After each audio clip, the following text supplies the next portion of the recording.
Bueno, son las 5 de la tarde con 13 minutos y todavía en el contexto del solsticio de invierno, de los años nuevos, vamos a decir, no es el año nuevo, pero del mundo indígena para distintas culturas, ya lo veíamos con Elisa Loncón en relación al mundo mapuche y el Huiñol Tripantu. Hoy queremos conocer una iniciativa que están realizando unos jóvenes en relación a valorar las lenguas, ¿no? La valoración lingüística de las lenguas aborígenes, difundirlas culturalmente y generar una propuesta bastante interesante a través de la música. Básicamente rescatar la oralidad de distintas etnias de nuestro país cuando estamos pensando también, o al menos proponiendo que, al igual que Ecuador, Nueva Zelanda o Bolivia, podamos ser también un país plurinacional. Y bueno, y en ese contexto queremos conocer al colectivo indígena Cutana, donde los pueblos Selknam, Mapuche, Aymara y Quechua confluyen para, a través de la música, como decía, proponer no solo el rescate de la lengua, sino difundirla, por supuesto, en las nuevas generaciones. Así que vamos a presentar a Nancy Piñones, quien es intérprete del grupo Cutana desde la lengua Aymara, y Yuber Yantén, intérprete de la lengua Selknam.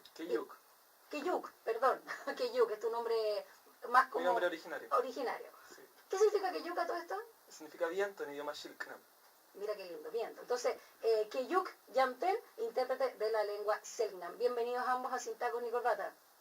Kamisaraki, Gilatanaka, Cuyacanaka. Antes de empezar entonces, un Hayaya Hayaya por el Wilcacuti que estamos viviendo en este momento, ¿cierto? El retorno del sol. Agradecida por la invitación. Sí, Wehekshar Ketchin Majes, también un saludo para todos. Kshor Nkar, harta fuerza para nosotros. Para nosotros no es un año nuevo como el occidental propiamente tal. Al ser pueblos en relación con la naturaleza, hay conciencia de un cambio de ciclo. Y esa es la importancia que tiene. Un cambio de ciclo que implica renovación, tú sabes, vienen las lluvias, la tierra se nutre, entonces tiene que ver con eso. Chicos, cuando estamos en este contexto que permite visibilizar a los pueblos originarios a través de estos ritos, de estas festividades, ¿cómo también ustedes como jóvenes también sienten que de alguna forma el ser indígena hoy está teniendo un cariz distinto a lo que tenía hace 10 años o, para qué decir, hace medio siglo, donde los chilenos no nos reconocíamos respecto a nuestros orígenes autóctonos y muy por el contrario los negábamos? ¿Cómo sienten ustedes que de alguna forma está cambiando esta percepción de la propia identidad?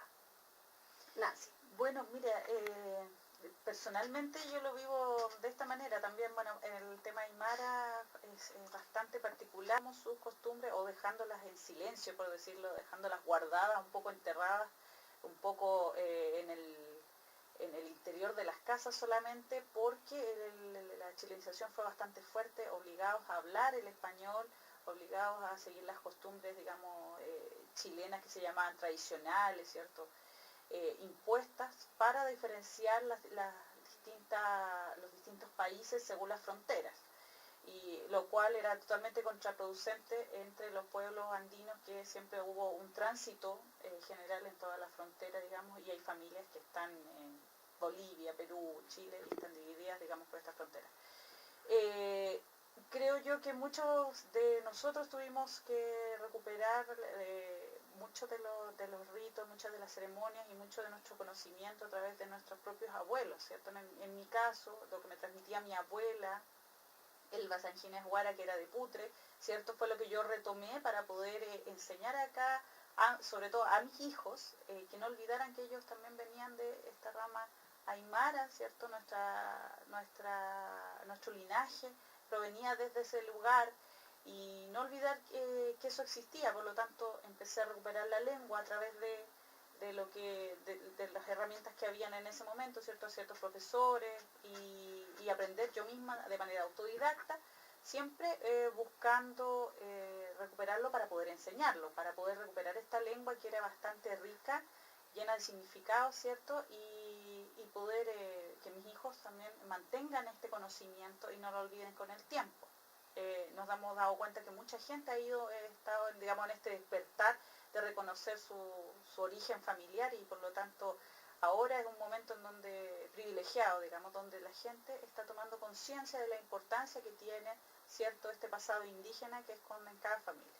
En tu caso no fue tu abuela entonces la que te transmitió la oralidad o más bien las palabras como para aprender la lengua. En el tema de lingüístico no, porque ella también, Lo fue a ella perdiendo. claro, la castigaban si es que hablaba la lengua aymara, no tenía el conocimiento, ¿cierto? Mi bisabuela no quiso enseñárselo porque era casi darle un castigo porque les retaban en el colegio, les impedían hacer cosas, ¿cierto? Y además había un tema de discriminación muy fuerte, donde incluso los trataban ¿cierto?, de traidores, aquellos que hablaban, según ellos, hablaban como peruano o como boliviano, sin embargo era la lengua de su ¿Y pueblo. de qué zona es tu familia, Nancy? Putre. Putre, específicamente. Sí, de Putre. Entonces, claro, están allá tan cerca de la frontera, implica de que todas las demás costumbres se siguen manteniendo, a pesar de que no se hable en la lengua, ¿cierto? El intercambio entre las comunidades, entre los distintos pueblos siguen sucediendo, ¿cierto? Los ritos el Huicaputi, quizás no se llamaba así, ¿cierto? Mi abuela... ¿Ese es el año nuevo? Exactamente, el Perfecto. año nuevo, que es el retorno del sol. En ese tiempo no se hablaba de esta ceremonia, sino que la gente en el interior de sus casas hacía ceremonias con coca en un aguayo en el piso, pero sin embargo no decía lo que estaba sucediendo, sino que hacía su ceremonia de manera privada con su familia más cercana, para que no hubiera esta discriminación que se veía externamente. Aquí estamos hablando del extremo norte de lo que hoy se conoce, ¿no?, como Chile, este territorio lleno de fronteras, etcétera, con disputas también con nuestros hermanos bolivianos. Luego vamos al extremo sur, en este caso, ¿no?, con tu origen, tu linaje Selknam, Keyuk. Cuéntanos un poquito cómo fue esta transferencia y sobre todo el reconocimiento de tus abuelos o bisabuelos, madres y para ti también. Sí, claro, el tema de la identidad para nosotros como Selknam juega un papel muy importante hoy por hoy, porque ha habido también, como dice Nancy, un despertar de nosotros, de autorreconocernos como tal. Bueno, como conversábamos el otro día, ¿cierto? Actuó en nuestro pueblo una política de exterminio, ocurrió un genocidio, entonces el mundo académico fue buscando siempre el último Selknam. Entonces, ¿qué es lo que pasa? Que cuando murió supuestamente la última Selknam, se extinguió el pueblo, ¿cierto?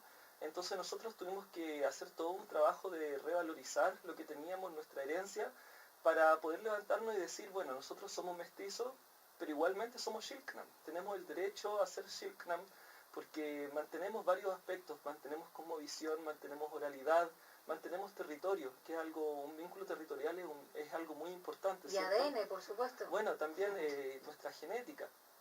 Entonces, eso pasó, el retomar esta identidad y también reconocer que era un patrimonio que se estaba empezando a explotar incipientemente, ahora mucho más en todo caso, de nuestro pueblo, que viendo que es un pueblo extinto, todos podían hacer y deshacer con el patrimonio, con las imágenes,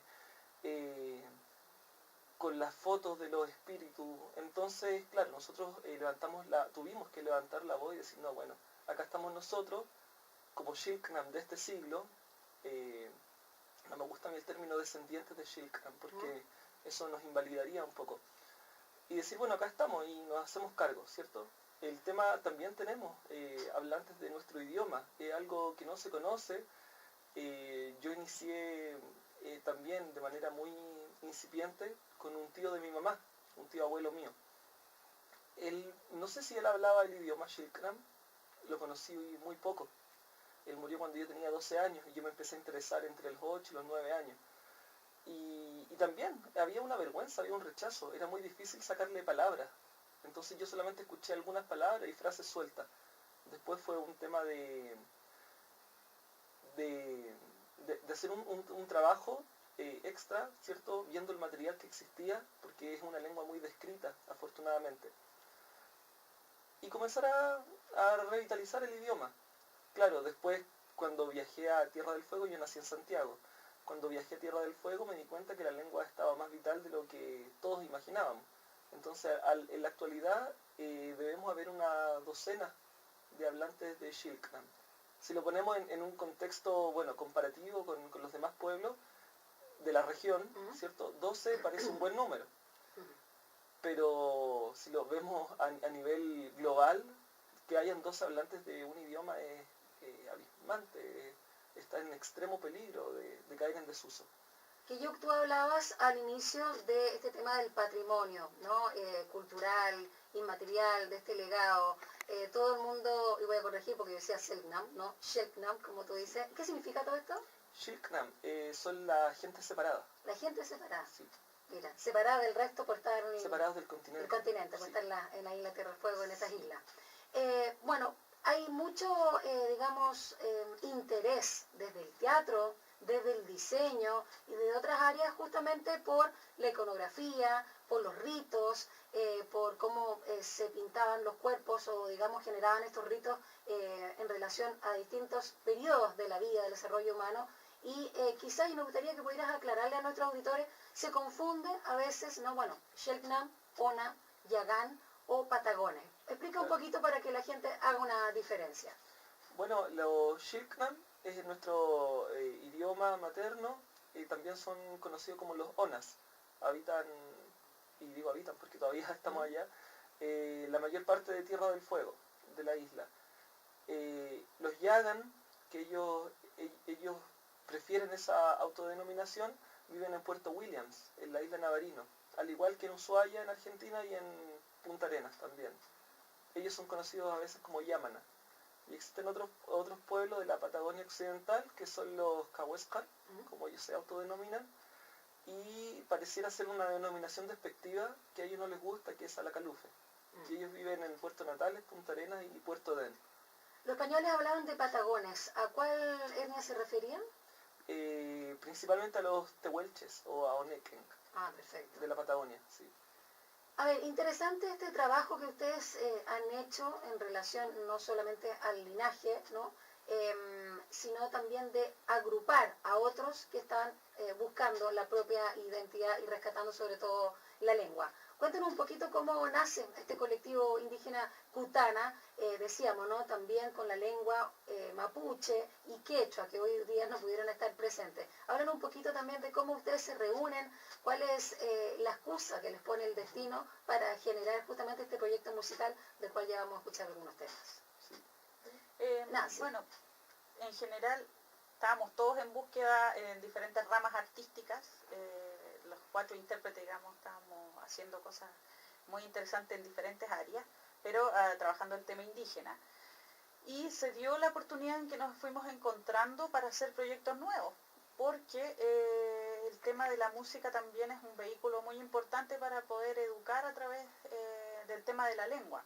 Nos dimos cuenta, y en el caso particular mío, yo también estaba en búsqueda de algún proyecto que permitiera que los jóvenes se centraran un poco más en su cultura, porque veíamos que a los más pequeñitos era más fácil enseñarle a los niños, sin embargo a la gente más joven se alejaba en un periodo de tiempo, entre los 15, 18 años, se alejaban un poco de su cultura, ¿cierto?